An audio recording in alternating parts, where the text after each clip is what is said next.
This is a huge time. I've said before that we're like at this amazing moment in human history where your deeds and your words matter more than they ever have and more than they ever will. But that was sort of like a period of years that I was referring to, kind of the general epoch now, the era now, the generation now. But we're sort of in like the month version of that epicness right now. Because you see the Pope just showed up today to Congress to lay it down to our elected representatives because, in my opinion, the US Congress and Senate are the two biggest blocks to material progress on global climate, period. And the Pope understands that. And very diplomatically, he came forward today and laid it down, indirectly somewhat. But he already had his encyclical, which you've talked about, I know, at this church a little bit. I also found a copy of it. If anybody wants to buy this off me later, I just got one, but you can also download it online as a PDF. It's very extensive and very thorough, but part of a whole giant movement of things that are happening right now. Another thing that just happened last week, I don't even have a slide, well, I have a little slide later for it, but Republicans, there were like 11 Republicans in the House of Congress that put out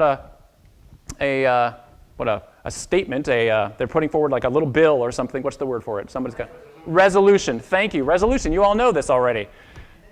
To say we got to do something about climate change. Republicans, they're peeling off the rock. The dam has this giant crack, a fissure coming out of it. And I think no amount of thumbs in that dam are going to slow it down or stop it. They maybe slow it down a tiny bit, but I don't think it's stoppable now. Now it's just a matter of how much damage do we do before we just knock that whole dam down. That's what's at stake right now. How much damage? Are we going to do damage for a generation, or are we going to do damage for just another couple more years? And that's our choice. The Pope was making that moral case today. And I'm going to try to continue on that moral case with some numbers, trying to make sense of this excuse to gather, which is COP21. Perhaps the most important climate event of all of human history. This is what I love about this time. It's like everything is all of human history, just right now.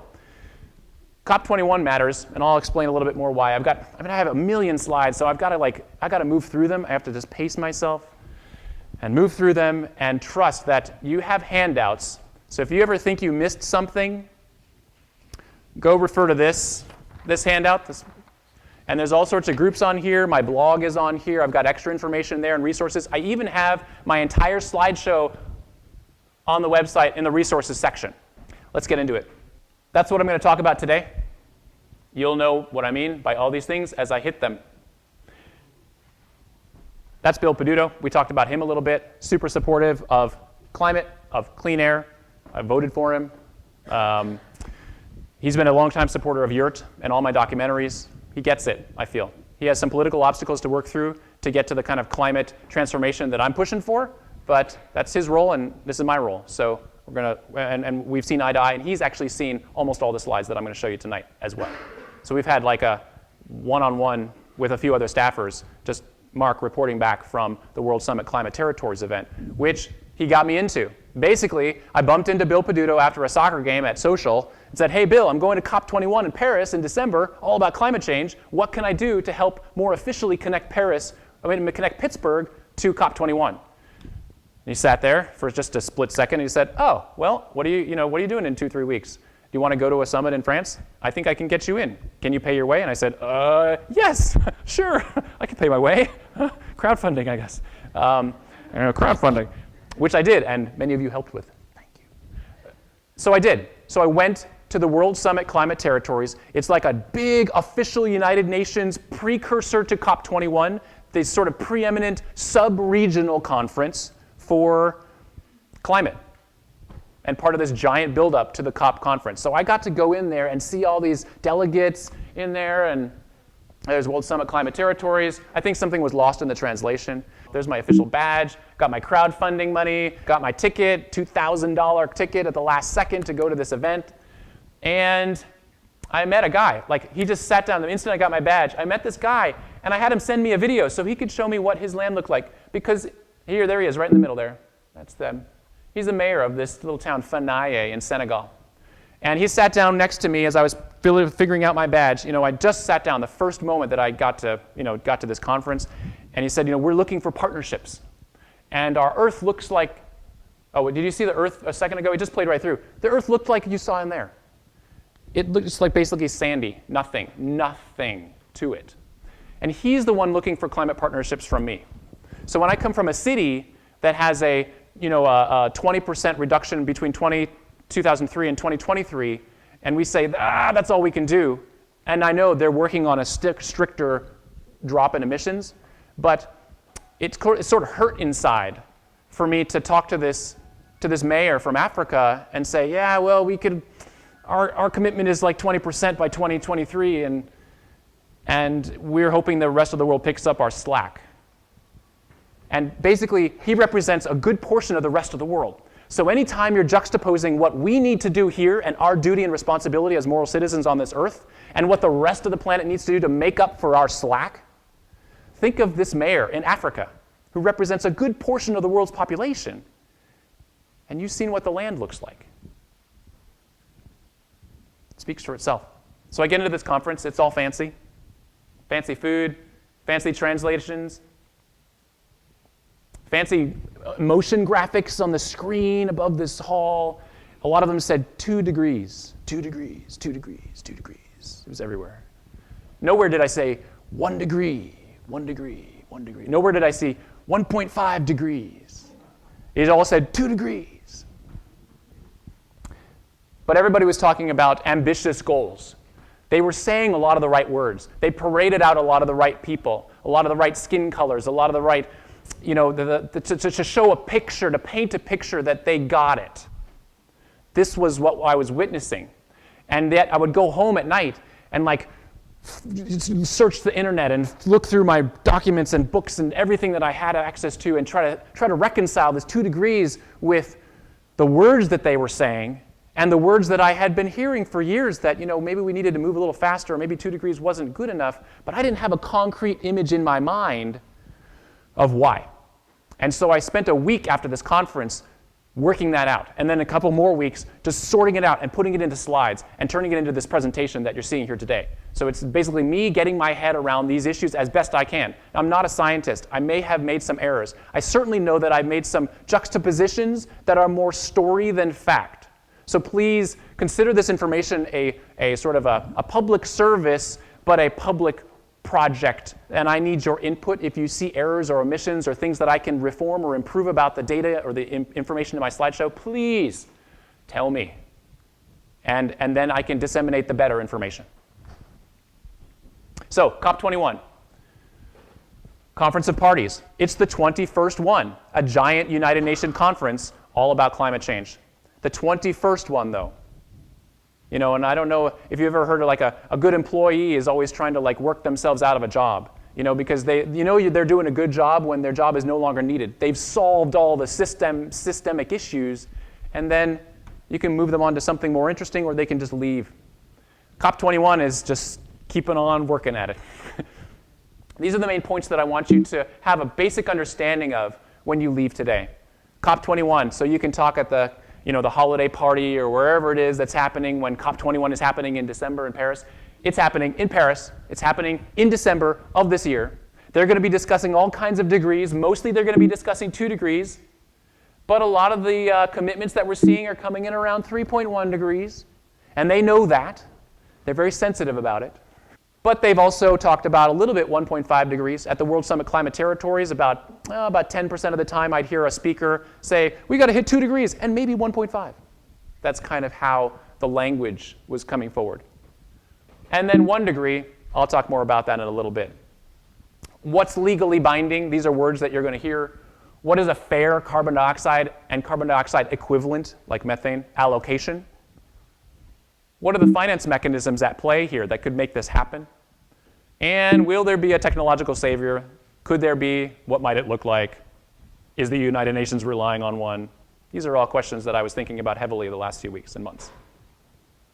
So, the organizers, the United Nations Framework Convention on Climate Change. These are the people who are organizing COP. Big United Nations infrastructure. The woman in charge, Christiana Figueres. She's in charge.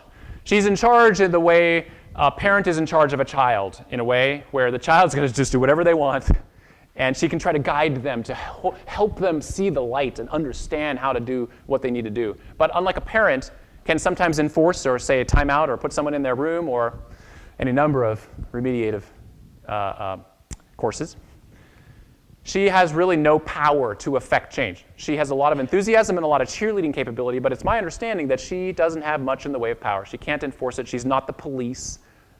She's just a mega powerful force of nature in her character. And if you ever hear her speak or Google her online and watch a speech from her, she's not the kind of person you want to say no to or to commit to a weak climate reduction, a CO2 emissions reduction plan to. The goal has nuance. This is the official goal of the COP21 process: to achieve a legally binding and universal agreement on climate with the aim of keeping global warming below 2 degrees Celsius. I want you to be able to pick this apart like it needs to be, because, boy, there's so much packed into here, so much kind of political opportunity. The politicians are just looking at it and going, yeah, I got this, I got this. The reason why, legally binding, it's unlikely that we're going to see a legally binding commitment. Even if the thing is successful, it's not likely that it's going to say, legally binding, we're going to definitely make our goals. We're not going to necessarily have a legally binding agreement to stick with 2 degrees. We're not going to necessarily have a legally binding agreement that,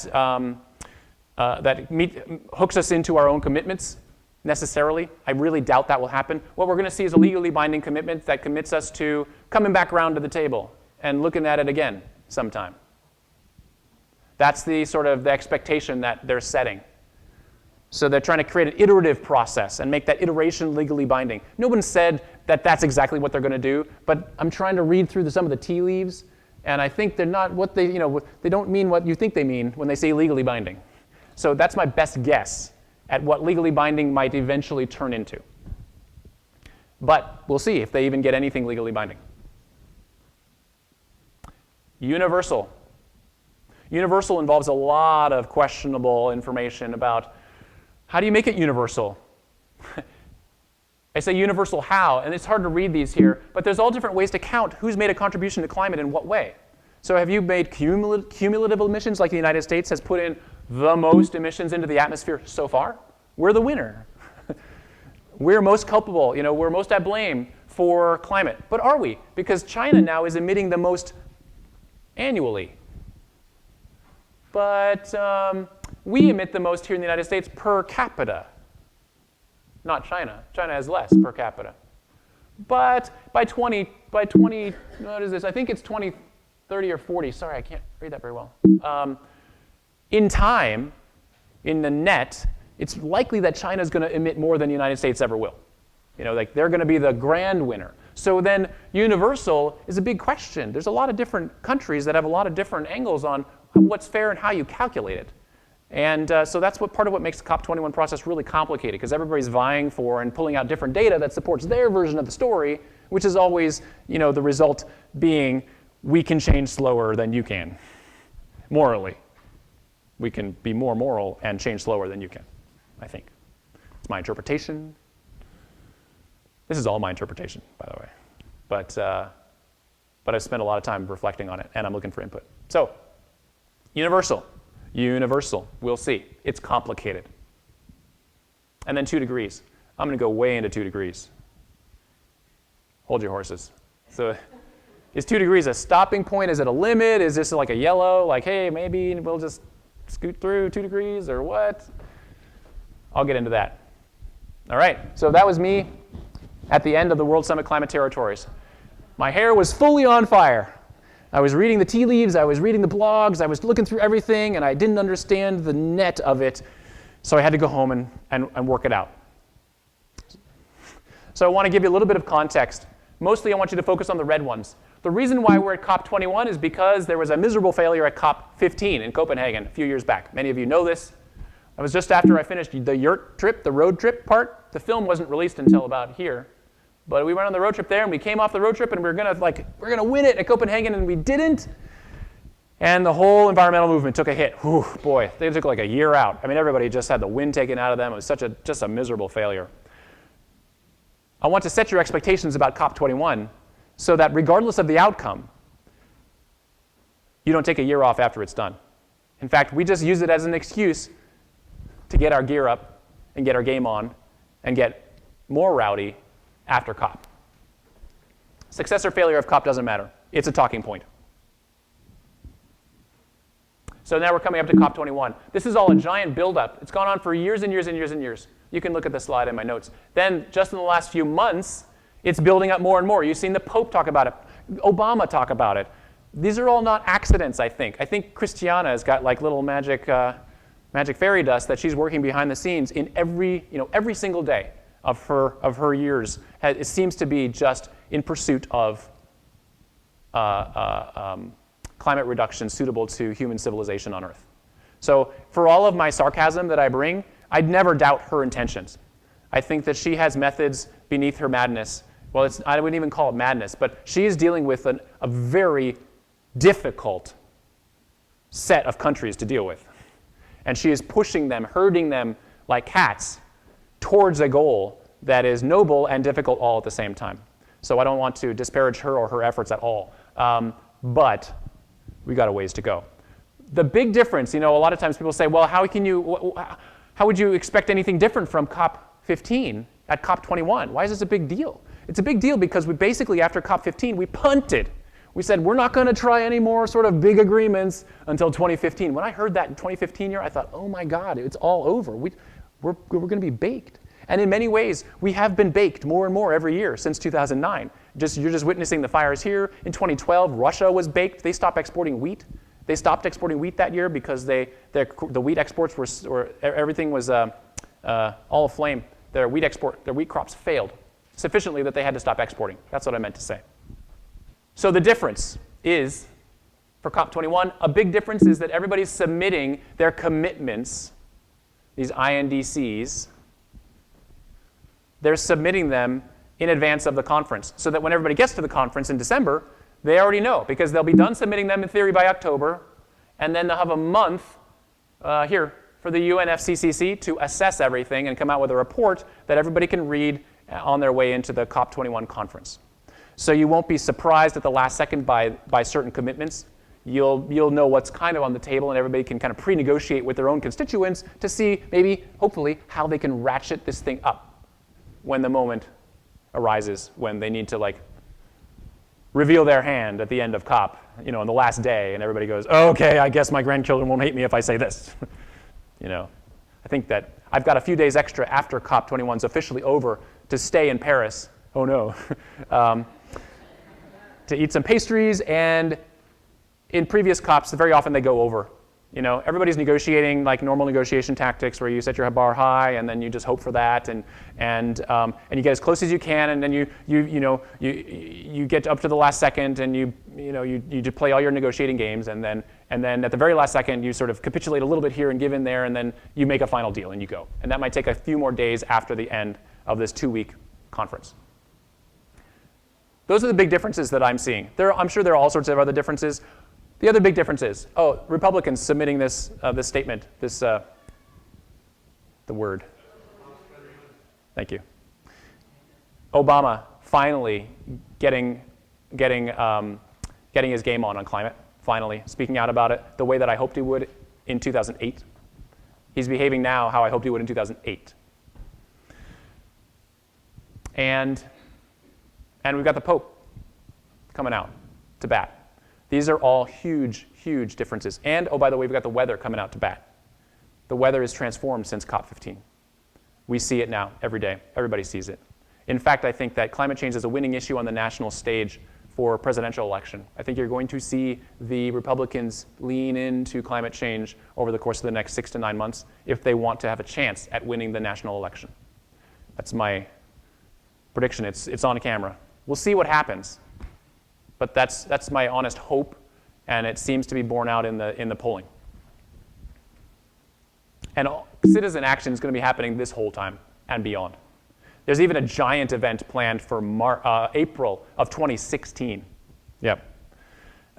So stay tuned for that. know that when COP is done, there'll be a post-assessments and press, and it'll be like good, bad, and ugly, and everybody's going to have a different opinion, probably depending on what part of the infrastructure they're dependent on for their income.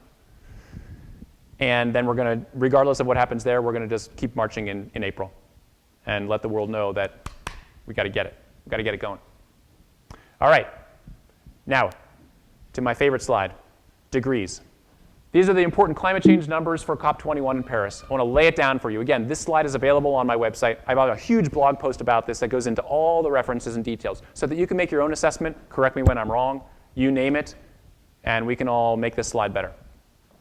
This is what I've got so far. Just so you know, I've added Fahrenheit here just so you have a little reference. 0 to 9 Fahrenheit versus 0 to 5 Celsius. All right? Just so you know the numbers.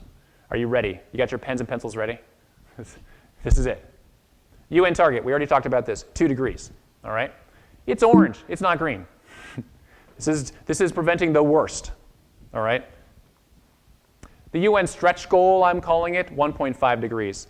A couple years ago, a bunch of UN delegates said, hey, you know, would you think about 1.5 because we're on an island that's going to go away at 2 degrees? Would you maybe help us out here? And so they did a little bit of a look at that, and they found that, yeah, actually 1.5 is a much better goal, but we're going to keep at 2. That's the net of what I understand about how that went. And then James Hansen comes forward. So he was basically the preeminent NASA scientist who was working on climate change and shared the news with Congress in the late 80s. So he's the guy that broke the news. And then Bill McKibben wrote a book about it, and off we go to climate change. But he's one of the world's most respected climate change scientists. And he says that 2 degrees is, I believe he says the word catastrophic. And he says 1 degree is a better limit. Problem is, with 1 degree, we kind of need to be actually removing carbon dioxide from the atmosphere right now. So it's a tough goal. But that's also why James Hansen was helpful in the formation of the group 350.org, which is present here today. The word 350.org is an indication of the amount of carbon dioxide in the atmosphere that's safe for humans. And we're at about 400 now. So yes, so it's sort of natural extension that 350 is the name of the goal, and we have to remove carbon dioxide to get there. It's not a matter of how many more years of carbon dioxide do we have left to burn. It's a matter of how quickly can we take carbon dioxide out of the atmosphere at almost any cost. Now we get interesting. The pledges to the United Nations. There have been some really cool studies done by, we've got here, climateactiontracker.org. They've done some very interesting assessments of what's good, bad, and ugly about the commitments, and I'm going to go into more detail on that. But the pledges are coming in at about 3.1 degrees Celsius. Not sufficient. Christiana Figueira has threatened, mortally threatened, I believe, anybody who says, like, who announces that that's surprising. She's like, we know. We know that the commitments are coming in here and we're trying to get to 2. We know that. Don't make that a headline. I want to make sure that you know that, though, so I'm making it a little headline here tonight. That people are coming in with their commitments way above what our favorite climate scientist says is catastrophic. All right? This is information you need to share with people over holidays. It's a range because it's not an exact science. Currently, we're experiencing about 0.85 degrees, depending on how you average it, how you measure it. You know, this is global average temperature. It's not over land. It's a little warmer over land, which means the northern hemisphere is even warmer because the southern hemisphere has more water. It absorbs more heat more quickly.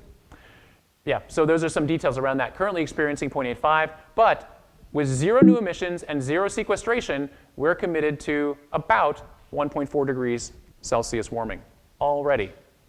All right? So that's sort of baked in because there's a lag time for how long, you know, the heat, you set the stage and then you bake it. So the weather system hasn't fully integrated all the different heat that's possible to get. And committed for 2100, same assumptions. We're already committed to above 2 degrees centigrade by some measures. Now that's a range, pretty wide range. We're still getting our handle on what is the planet's sensitivity. You know, what's the planet's climate sensitivity? You know, it's like a variable in your formula. Business as usual. This is also a range. I've seen ranges that go like way up. I stopped at 5 because it was a clean number. But that's a reasonable assessment there. The interesting point here is that the pledges are coming in right at the bottom line of business as usual. I couldn't believe it. I thought, oh, come on, countries, planet, people. Let's come in at least below business as usual, a little below the range of business as usual. So this is what I use to judge my political representatives. Are you leaning into the low end of business as usual, or are you taking this climate science for what it is truly telling you? That this is a crisis of global scale, of epic proportions. This is a big deal. And if you're just going to tell me that you're going to lean into business as usual a little bit towards this direction and call it good, then either you're not doing your job or I'm not doing my job as a constituent to give you a safe place to be reelected when you take a really strong stance on climate. That's a lot of our work here today, is we got to make a safe landing pad for all those politicians who are so scared of the business community and of their constituents saying, you're crazy, Mr. Politician, Mrs. Politician. We have to make a safe place for them so that they can feel comfortable getting reelected. Or you can just run for office yourself and we'll all vote for you on this platform of climate change above all. So we'll see. The impacts. You know a lot of these. I'm not going to go into a lot of detail about them. I just grabbed these from all the different articles I could that had some sort of reasonable assumptions in play. All right?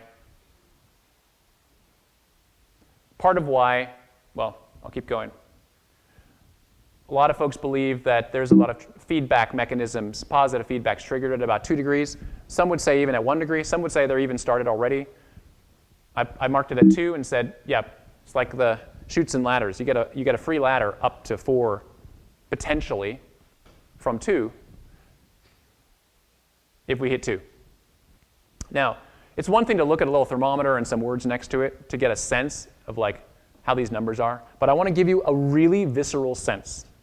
And you're going to have to bear with me here, because we're in a sanctuary. But I know that sometimes something that's a little emotional and also silly, and maybe even a little gross, can help you remember vividly the differences between 1 degree, 1.5, 2 degrees, et cetera. All right? So we often measure carbon dioxide in the atmosphere from like pre-industrial levels. One of the things that happened right at the beginning of industrialization is we figured out toilets, flushing toilets. They're great. We love them. 1850, 1870s. Yeah, we're figuring it out. Sewage, it's awesome. We love it. And so we get to about 0.85 degrees. Somebody didn't flush the toilet. Kind of uncomfortable. It's a problem. We could deal with it. We're dealing with it. 0.85 degrees. That's what we're currently experiencing today. All right, you ready for this?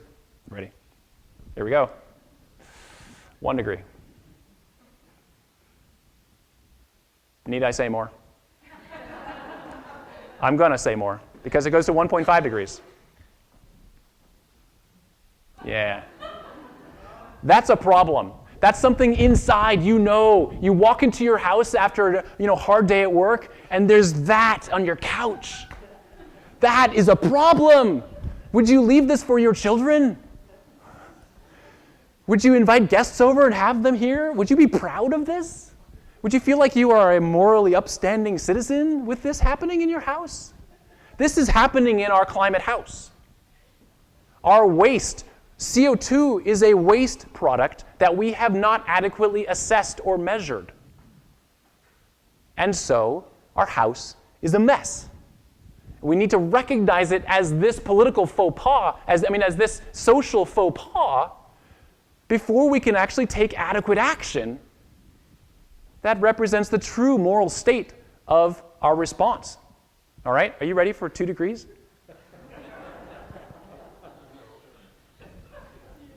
2 degrees! And you know what happens at 2 degrees, right? What happens at 2 degrees? You get the ladder. Feedbacks. Oh boy. That's my metaphor for you. Thanks for bearing with me. I hope you never forget. This is a problem. You can't eat food when this is happening. You can't have friends over. Your children may die. The parallels keep coming to me, but I'll just leave it at that. Another slide. I've got all slides here. Another thing that happens a lot in politics is they try to like subdivide the words around the goals so much that you can barely recognize them anymore. You'd think that staying below 2 degrees, that's a great goal. Staying below 1 degree is better. But what does it mean to stay below 2 degrees? The thing you need to understand when they come out of the COP21 conference is, what percentage chance do we have of staying below 2 degrees? Most of the time, it seems, from what I've gathered, what do you think? What do you think is the normal chance of staying below 2 degrees that's used currently in our political dialogues? No. They say when they're trying to make a plan, they say likely means 66%. So if they're saying to the world, we have established a commitment at COP21 that says we will keep climate emissions likely below 2 degrees, they're probably going to mean 66%. I'm not sure yet because they haven't announced it yet. But this is a number that they keep doing studies around. So they have a lot of data around 66%. Sometimes, though, the politicians ask them to give me the numbers for 50%. Because then it gives you more time. So you can see our emissions so far. You still have a little time to hit 66%. You have a lot more time to hit 50%. 33% is just in there to help you understand the graph. What about 90%? What if we want to have a 90% chance of staying below 2 degrees? What does that mean? It means we got to stop burning carbon dioxide. It means we have to stop putting carbon dioxide into the atmosphere today. There's zero budget left if we want to hit 90%. What about this building? What do you think this building's built to? Specifications of like 90% likelihood to stand? I'll bet you it's way more than that. The IPCC data has a lot of calculations around 66%. The numbers to 90, these are more interpretive, all right? But it doesn't take a huge leap to guess that if you want to keep your range below 2 degrees, with 90% accuracy or approaching 100% accuracy, you got to keep it well below the 66% version. Another way to look at it is how many years do we have left of current emissions to keep with a 66% chance of hitting these things. These are numbers developed by the carbonbrief.org based on numbers from the IPCC, Intergovernmental Panel on Climate Change. They're the ones who develop usually the most conservative numbers, the least troubling numbers around climate change. All right, so these are pretty conservative extrapolations by Carbon Brief. We have about 6 years here of current emissions to stay below 1.5 degrees Celsius. 6 years of current emissions. So when the mayor wants to build an infrastructure project, and it's infrastructure that, say, requires natural gas for 20 years, but we have we have 6 years to stay below 1.5 with 66% probability, then what happens in 5 years when we decide collectively as a city that that's morally untenable for us? We just have to rebuild it. With whose money? With our money. So these are liabilities that are being set forward now with every single infrastructure project built everywhere in the entire world. Every single infrastructure project that requires carbon dioxide over a period of years becomes a moral liability and possibly needs to be abandoned within a decade. As soon as we all get the message and realize that we don't want to have infrastructure that needs to use that. Because we want to be able to look our grandchildren in the eye or look our kids in the eye and say, we did what we needed to do. So that's by 2020. No more carbon emissions. All right, my wife helped me build this. My wife, lovely wife filming over there in the corner, Christine. She's a beautiful artist. And she drew a picture of the 66% airline. Would you fly in this airline? I don't know. Would you put all the world's children on this airline? For all time? I certainly would not. It's fun, but it's not fun. The birdie's cute, though. Little birdie. Some of this is hard news to take. I bumped into this girl at the 400,000 person climate event in New York last year. I just had to take that picture. And her brother was there too with a similar sign, but I couldn't get him to look so serious. The reason I think, though, I suspect that the story I'm painting onto this young child is that he has a plan, which is the next part of my talk. What are the plans? It helps. You can smile more when you have a plan, when you have a sort of a framework for understanding how all these pieces might go together. Because, okay, what does it mean to decarbonize really, really fast? Who's looking at this? What do they have to say? I tried to hunt around and find who are the most interesting people doing the most interesting things about these projects. I mean, about decarbonization on a planetary scale. Actually, most of these are, this is planetary and these are United States. This is where they're headed. These are the trajectories. CO2 reductions by what year? All right? Again, the slide's available on my website. You can get it. Notice, 100% decarbonization by 2025. This one is basically saying World War II mobilization. We just got bombed by the climate invaders, and we are going to retool our entire economy to do what is required. All right? This one is basically electrification of all things with some cool hybrid battery technologies, a lot more market forces, done by 2050. This one's a little bit more conservative in the sense of less change, slower. Not conservative like, we need 99% reliability of staying below 2 degrees. That's the kind of conservative that I can go for. And this one involves also, it adds to electrification and adds nuclear and carbon sequestration of coal and other fossil fuels, which I don't support or advocate for. But these are some of the big plans.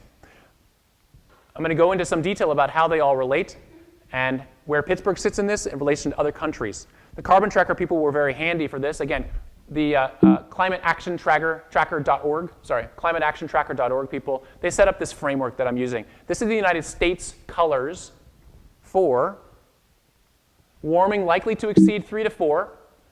The yellow here is likely to exceed 2 degrees. This is sufficient, meets 2 degrees centigrade if all other governments are also sufficient, meaning we get the African mayor to pony up his fair share of carbon reductions. And role model.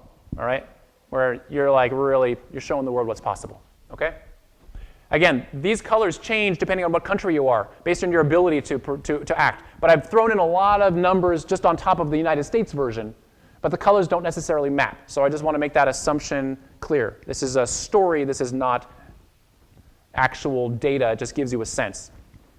So it's a little hard to read, but you can see the United States commitment to COP21 is about there. China's up about there, but then again, the colors might change a little bit for them. They have a lot more industrialization that they claim to need to do. The climate mobilization drops us here. Solutions project runs this kind of curve out to here. And this deep decarbonization hits 86% by 2000. This is actually below 2005 by 2050. All right? Again, these slides are up online, so I'm going to go fast because there's just tons of information here. Pittsburgh pledge currently is right there. Portland, Oregon, and Seattle, Copenhagen. Pittsburgh is working on a new commitment. We don't know what that's going to be yet, but I'll bet you the more that you call in and agitate, the stronger that's going to be. We needed to be strong. We always talk about being a leader in the climate. In fact, Mayor Peduto is going to COP. He's going to COP in December. And my hope is, my secret hope, that's not so secret, is that he will take some kind of really strong pledge to Paris. Either of divestment or of much stronger than this. And then a bunch of other countries' plans, North Korea. The gist of this mass of numbers here, though, is steep decarbonization required fast. Most of those you saw, even Portland and Seattle, they're still in the 2 degree range. So we got some work to do. And then you actually need to suck carbon dioxide out of the atmosphere after you've decarbonized as fast as possible. All right, solutions project. This is the most interesting one, I think, to look at. It has the most detail.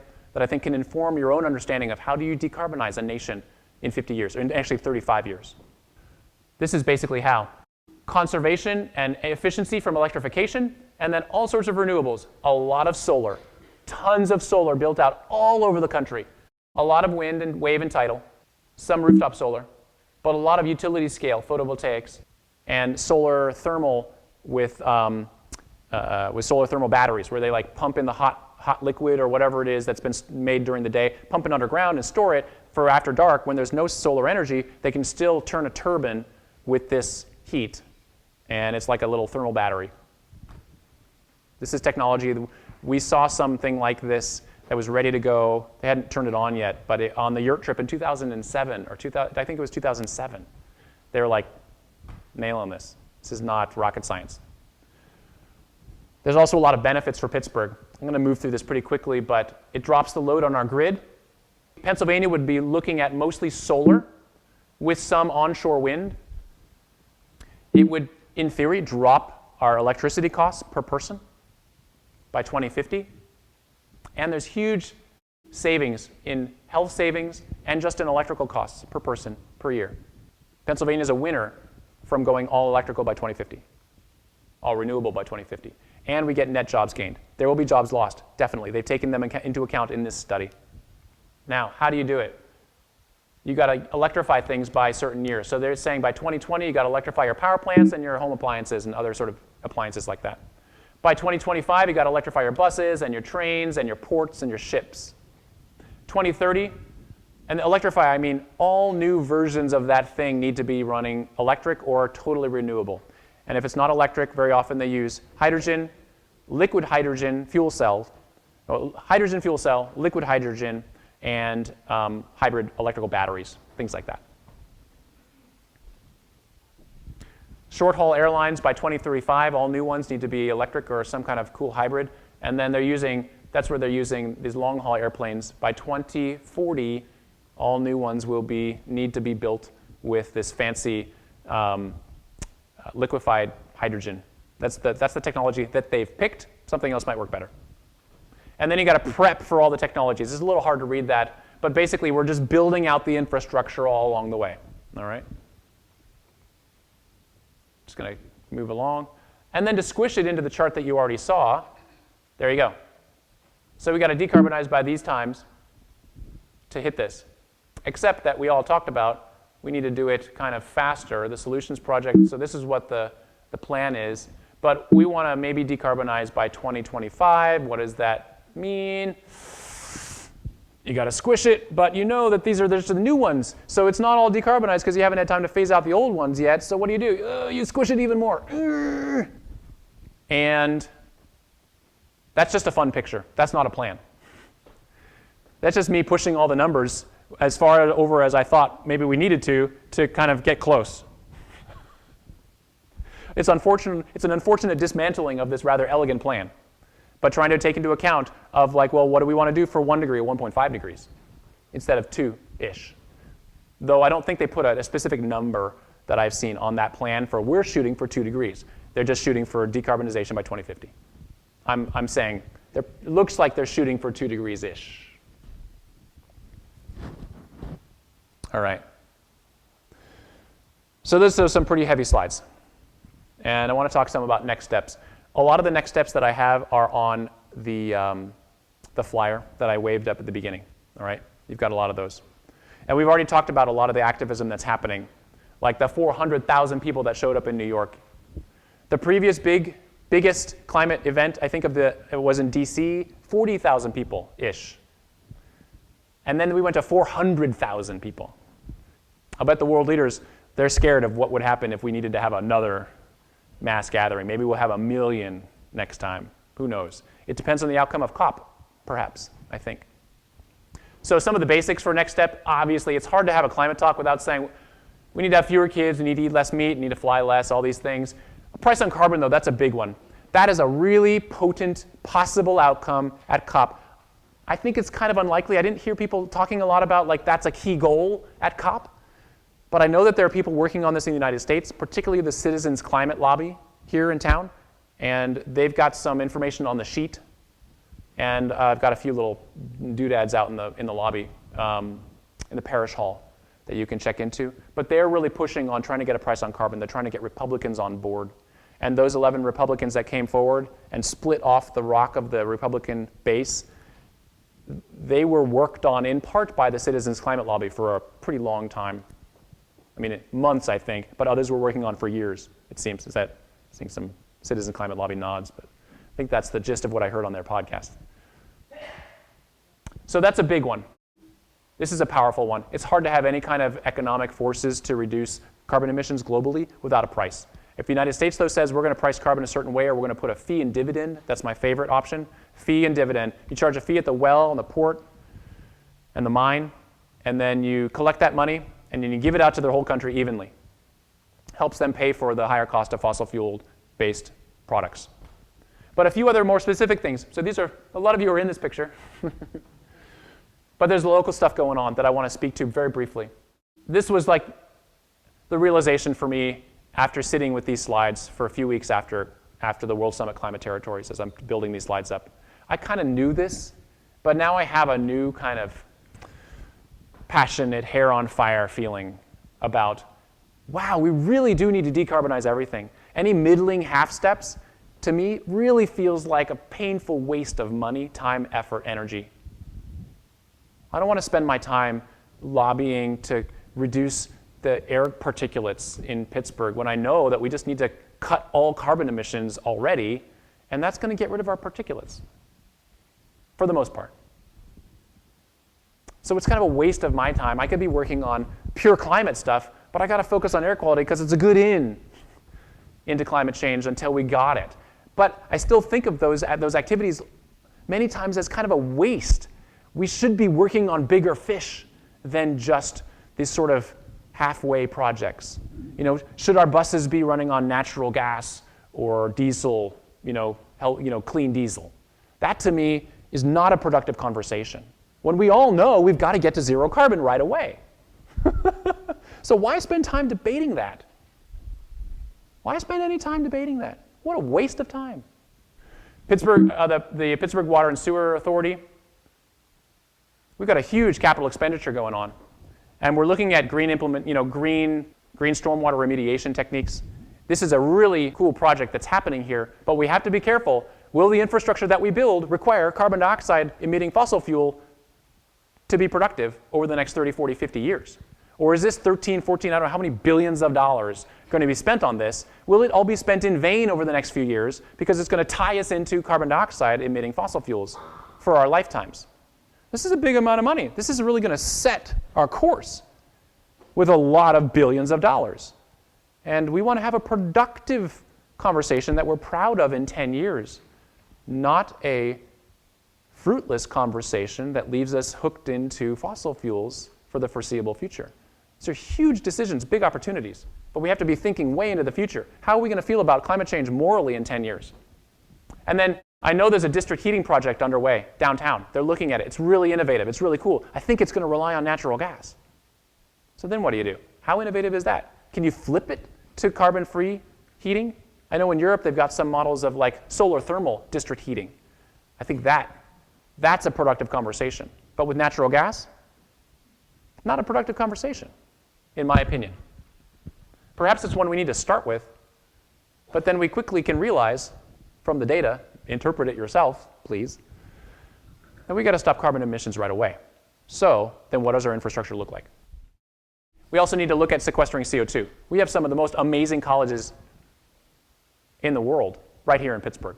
They're working on amazing things. And one of the most amazing things they could be working on is figuring out clever, low-energy ways of sequestering carbon dioxide. Because I'll bet you that every other country in the whole world is going to be looking for easy ways to sequester the carbon dioxide that they can't wait to emit into the atmosphere. So not only is it morally inspired, but it's also required by the marketplace that we hope to achieve in the next few years. We need some solutions for this. We can build them here. We have the brain trust to do it. We do. Another thing we have amazing brain trust here for is massive funding infrastructure. We've got some of the biggest banks in the world here. We've got some of the most powerful foundations here in Pittsburgh. Huge amounts of money are sitting around. These people know how to manage finance and can probably help in the conversation around creative financial mechanisms to help fund these projects globally. One of the big things I came away with at the World Summit Climate Territories, I sat in just for a few minutes on a little meeting that some people were having about how to fund it. And there probably were behind-the-scenes conversations that I was not privy to. I can't say what was going on behind the scenes, but it felt like to me that there were a lot of people in the room kind of hoping that someone would figure out how to move money from the rich people to the poor people to help them go zero carbon. And some of the activity that was sort of being discussed was how to make undeveloped nations and cities and states more viable loan targets. So how do you prepare your loan application? Maybe that could be helpful, but I think if that's the stage of the conversation that our finance people are in, then there's huge opportunity for Pittsburgh finance people to really produce some innovative possibilities around finance. This one, track happiness over carbon dioxide. That's my own invention. I just thought for a few minutes, well, what do we want? We want to be happy. Yeah. And we want to not emit very much CO2, if any. So what happens if we just measure that? And then people around the world can say, wow, we want to be just like Pittsburgh, because they're really happy for the amount of carbon dioxide that they emit. That's really cool. The less carbon dioxide you emit, the better your number goes up. The more happy you are, the more your number goes up. Your air quality improves, your CO2 decreases, and you're happier. Oh my gosh, this is a positive feedback loop. And divesting. Gabe already gave a rundown on divestment. I'm not going to give it a lot more. Oh, I've got my little happy person there. Divestment, just want to give you a sense. Gabe couldn't list, like I can, all the different groups and organizations and countries and things that have divested already. But this is really gaining steam. Anybody who tells you divestment is just like a figment of your imagination or like not real, not big money is going there, that is a total lie. The biggest of the biggest pools of money have either divested or are looking at it seriously. It's huge. Right, Wanda? Yeah. I want to thank Wanda for helping to facilitate this entire event. It was her idea to come here. She's a member here. She's been a huge advocate and supporter of this climate work that I've been involved with, in part because she's passionate and working on it herself all the time. So thanks, Wanda. Yeah. You rock.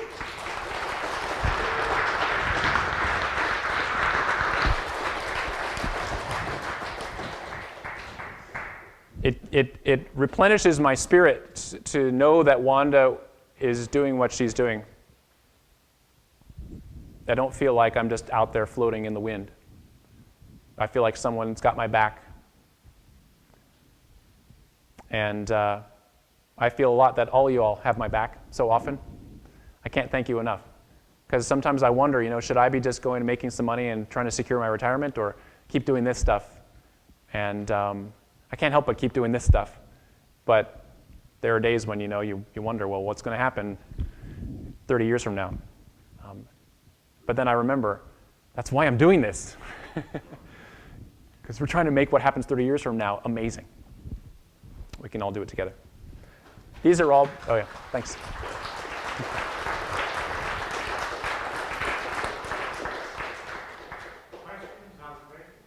Huh? Imminently. Questions and observations imminently. Yeah, I broke my presentation to thank Wanda, but we'll get to those questions here shortly. You have information about all these websites in your handout. I don't want to belabor them. But there's so much going on here, and there's so much going on here right now. It's a really cool time to really get involved and really push hard right now. It makes a difference. Don't think that because the Pope is talking about it, that he's got your back, and so you can just relax. No, this is the time. If there was ever a time to push, this is it. There's a couple other media groups, YERT.com, but Sustainability Pioneers and Don't Just Sit There TV, a little lighter media video look at some of these solutions. I wish I could spend a whole presentation on solutions, but that's not exactly why I'm here tonight. I wanted to lay down COP21 and the nuance and detail around it for you today. This is also on your paper.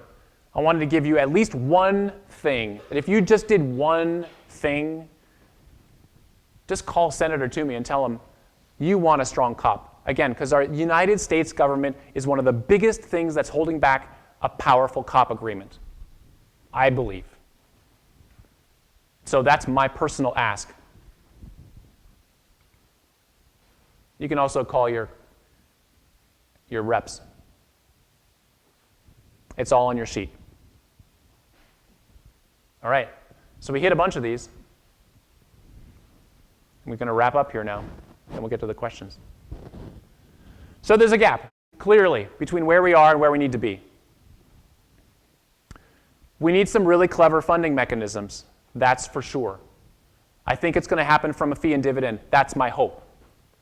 I mean, that's my hope. I don't know that that's what's going to happen. I wouldn't even guess it, but boy, that's where I'm putting my energy. All right? We need some really good ideas. It's my hope that the United Nations doesn't just lean on Teslas, to get us across the finish line. But certainly, the trajectory of solar costs, the economics of renewables, has transformed since the 2009 COP. So we have a whole different world of economics now. We could have a whole different world of finance if we got our act together in the Congress. And we've got the Pope on our side. But we're also going to need every single one of you guys, because these are just a few point people. I don't want this to be our strategy for COP. This is not a strategy. One other reflection. And I want to share that the frame for this came from a woman that I listened to on a podcast. She wrote Moral Ground, Ethical Action for a Planet in Peril. Her name is Kathleen Dean Moore. It's an amazing book. It has a lot of moral reflections on climate change. I highly recommend it. But she's so eloquent and poetic. She talked about this gap between despair and hope. And I'm not even going to try to say what she said, but the inspiration for this frame came from her. And in between is integrity. It's your own personal integrity. It's knowing that you're not going to go from hope when you hit reality. You're not going to go to despair. You're going to hold yourself in a place of integrity by seeking what you know must happen. And even if you don't know how it's going to happen, if you hold your own humanity with integrity, and you hold your own responsibility to future generations with integrity, it's my hope that that will compel you to keep seeking the answers that we don't have yet. But we've got like 7 billion people-ish on the planet right now. And if a whole bunch of them held that responsibility and trust with the integrity that's required of us at this time, at this day and age, I think we're clever enough to figure it out. But it's not just going to be a techno solution. It's not going to be a quick solution. It's going to be a thorough rehashing of everything we hold dear, a reinterpretation.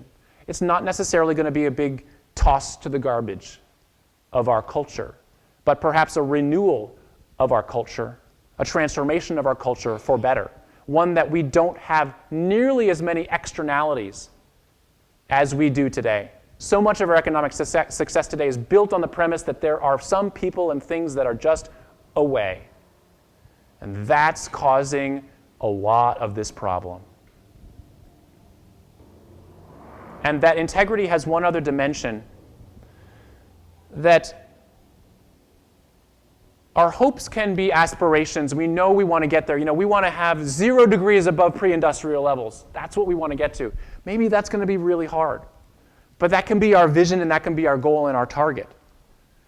But what I think might be more vital at this day is to consider your own integrity as like a backstop. Not what you envision as possible, but what you tolerate at a bare minimum. That's when you're going to pick up your protest sign and get out there. Say, no way. We must do better. I am appalled at where this is headed. You need to figure out where that threshold is for you. But recognize that threshold is probably not going to leak and get easier on you over time. That threshold is going to keep calling your name every single day until you respond to that call the way you know you need to. It doesn't get any easier. It just gets harder and more morally untenable and more uncomfortable and more icky and oh. So I encourage you, and many of you have already sort of heeded that call within you, but boy, if you feel like you've been waiting for that time to really bring it, let this be your call today. That's basically it for today. I've got my contact info up here. Use me as a resource.